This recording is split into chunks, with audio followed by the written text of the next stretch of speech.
Assalamualaikum warahmatullahi wabarakatuh. Sebelum kita belajar, mari kita berdoa terlebih dahulu. Bismillahirrahmanirrahim. Raditu billahi robba, wabil islami dina, wabi muhammadin nabiyya wa rasula, rabbi zidni ilma, warzuqni fahma. Amin. Ya, sekarang saya akan menganalisis materi tematik 8 kelas 5 tentang lingkungan sahabat kita dengan dosen pembimbing Ibu Nur Ngazizah. Di sini ada menu. Yang pertama ada biodata, ada KI, KED, indikator, tujuan, materi, kuis, dan daftar pustaka.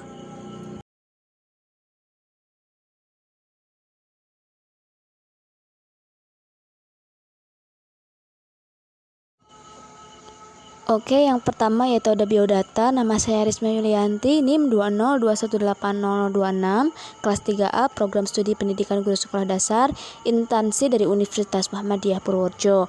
Tempat tanggal lahir saya Sukabumi 6 Juli 2002. Nah, ini ada kompetensi inti. Silahkan dibaca. Itu ada 4 poin. Lalu ada kompetensi dasar. Kompetensi dasar atau KD silahkan dibaca. Itu ada 2 poin dan ada indikator. Yang pertama ada 3.8.1 menjelaskan siklus air yang terjadi di bumi, dan 3.8.2 menyebutkan dampak siklus air terhadap peristiwa di bumi. Lalu ada tujuan. Tujuannya ada 5 poin, yaitu siswa mengamati manfaat air bagi hewan, manusia, dan tumbuhan. Siswa memahami tahap siklus air. Siswa mengetahui fungsi sungai. Siswa memahami manfaat air bersih dan mengetahui dampak kekeringan. Nah, di sini tuh ada subtema 1, subtema 2, dan subtema 3.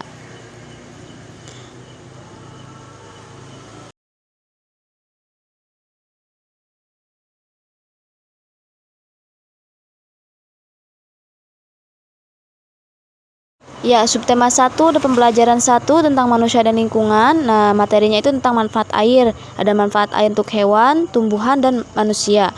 Nah, yang pertama ini untuk manusia, yaitu ada kebutuhan rumah tangga, keperluan industri, keperluan untuk olahraga, dan keperluan pertanian.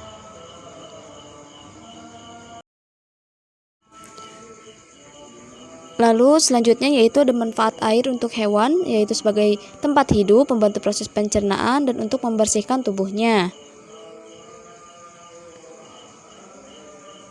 Lalu yang selanjutnya yaitu fungsi air untuk tumbuhan, yaitu ada fotosintesis sebagai tempat hidup dan tempat reaksi metabolisme tubuh untuk tumbuhan.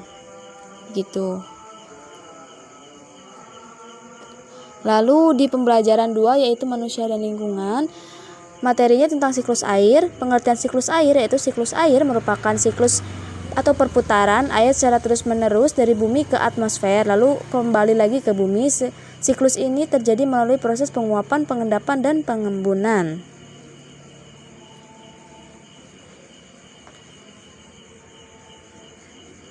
Lalu yaitu ada tahap siklus air, yaitu yang pertama ada evaporasi. Air yang ada di laut atau di daratan, sungai menguap ke atmosfer dan menjadi awan karena menerima energi panas matahari. Lalu yang kedua ada kondensasi, perubahan air dari gas menjadi cair atau dikenal dengan pengembunan. Lalu ada presipitasi, yaitu turunnya partikel-partikel kecil yang disebut dengan hujan. Lalu yang keempat yaitu ada infiltrasi, air bergerak ke dalam tanah melalui pori-pori tanah. Dan lalu ada macam-macam siklus air. Yang pertama ada siklus air pendek, siklus air sedang, dan siklus air panjang. Lalu selanjutnya yaitu ada pembelajaran 5 tentang air sungai. Pengertian sungai yaitu saluran pada permukaan bumi yang terbentuk secara alami, dan saluran tersebut air yang berasal dari darat mengalir ke laut. Sungai adalah siklus hidrologi yang awalnya dari sebuah mata air mengalir ke anak sungai. Nah, ada fungsi sungai yaitu untuk mengalirkan air dari daerah aliran sungai atau DAS ke laut perairan. Ini sangat penting sebagai unsur siklus hidrologi, memiliki peran dalam keberlangsungan siklus erosi serta mengangkut endapan hasil erosi dan pelutan. Begitu. Lalu lanjut ke manfaat sungai. Nah, yang pertama sungai sebagai sumber energi pembangkit listrik, sebagai sarana transportasi, sebagai sarana untuk jual beli, contoh pasar apung yang ada di sebelah kiri, sebagai sumber air makhluk hidup, dan sebagai sumber air pertanian atau irigasi, perikanan, dan juga peternakan. Lalu yang pembelajaran 1 tema 2 yaitu perubahan lingkungan. Perubahan lingkungan dapat mengalami perubahan baik karena kegiatan manusia atau peristiwa alam. Lingkungan ini dapat menurunkan mutu lingkungan yang pada akhirnya dapat menurunkan daya dukung lingkungan. Lalu selanjutnya ada perubahan lingkungan karena faktor manusia, yaitu ada penebangan hutan. Nah, ada fungsi hutan, yang pertama mencegah erosi, yang kedua mengatur tata air, mengatur iklim, mengatasi longsor, dan menyerap karbon dioksida atau CO2. Nah, penggunaan pestisida dan sistem pertanian, pembangunan sarana dan prasarana. Penyebab terjadinya perubahan lingkungan karena faktor alam, yaitu ada banjir pada musim hujan, gempa bumi, erosi dan abrasi, meletusnya gunung berapi, dan kemarau panjang. Nah, gambarnya ada di sebelah kanan itu adalah kemarau panjang. Lalu selanjutnya ada pembelajaran 2 yaitu air tanah. Air tanah adalah air yang terdapat dalam lapisan tanah atau bebatuan yang ada di permukaan tanah. Air tanah adalah salah satu sumber daya air selain sungai dan air hujan. Air tanah juga mempunyai peranan penting terutama dalam menjaga keseimbangan dan ketersediaan bahan baku untuk kepentingan rumah tangga maupun industri.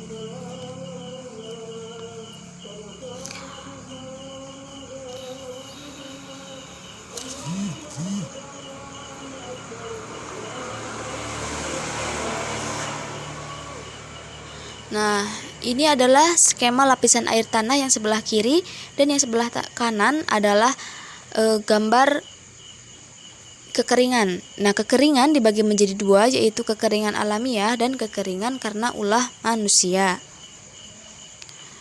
Nah, lalu ada air bersih. Air bersih adalah air yang digunakan untuk keperluan sehari-hari yang kualitasnya memenuhi syarat kesehatan dan dapat diminum apabila dimasak. Syarat air bersih yang pertama, syarat kuantitas, jumlahnya harus memenuhi kebutuhan air bersih yang digunakan oleh masyarakat di suatu tempat. Lalu ada syarat kuantitas meliputi parameter fisika, kimia, radioaktivitas, dan mikrobiologis yang memenuhi syarat. Lalu ada ciri-ciri air yang tidak bersih. Terdapat warna pada air, terdapat bau aneh pada air mempunyai rasa, derajat keasaman atau pH dalam air tidak netral, kelebihan jumlah mikroorganisme. Lalu ada penyebab tercemarnya air. Yang pertama ada aktivitas rumah tangga sehari-hari, kegiatan industri atau pabrik, kegiatan pertanian, bencana alam, membuang sampah sembarangan. Lalu ada sumber air bersih, yaitu ada sungai, curah hujan, air permukaan, dan air bawah tanah. Nah, cara menghemat air, yang pertama mematikan keran saat sedang gosok gigi, yang kedua segera perbaiki keran yang bocor, mandilah dengan air yang secukupnya, jika minum menggunakan gelas, isilah gelas air dengan air secukupnya. Itu. Nah, di sini ada kuis. Nah, teman-teman di sini atau adik-adik bisa mengerjakannya di rumah masing-masing tentang siklus air dan materi-materi tadi. Nah, ini tentang air yang ada di laut dan sungai menguap ke atmosfer dan menjadi awan dan menerima energi panas matahari disebut apa?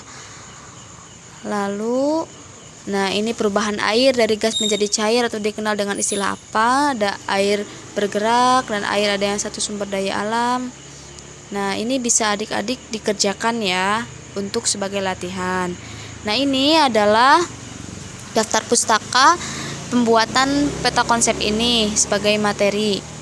Nah, sudah selesai ya pembelajarannya. Kita tutup dengan doa kafaratul majelis bersama-sama. Bismillahirrahmanirrahim. Subhanakallahumma bihamdika asyhadu an la ilaha illa anta astaghfiruka wa atubu ilaik. Sekian yang bisa saya sampaikan. Jika ada kekurangan saya mohon maaf. Semoga bermanfaat ya untuk teman-teman semua dan adik-adik semua. Wassalamualaikum warahmatullahi wabarakatuh.